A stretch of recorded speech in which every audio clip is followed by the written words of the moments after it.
Benim teyvim sana bağlı olsa da yaşlığım yadigar sana kalsa da benim teyvim sana bağlı olsa da yaşlığım yadigar sana kalsa da ömürlük taşımayı kala alsa da yeşilli aydın olup yanılsın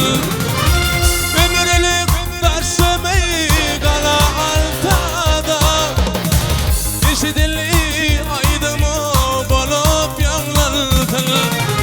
günahkardin sevap verdin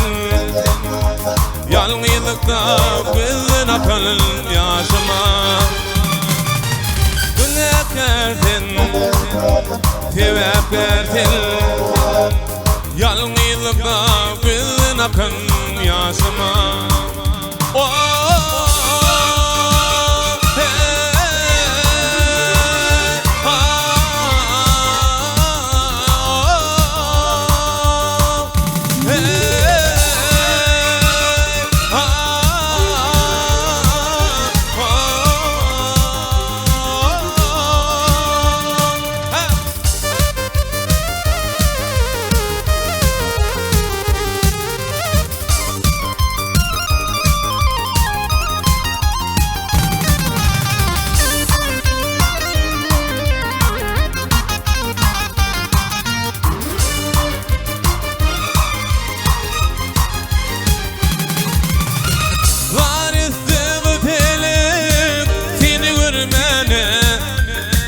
Cemalına kail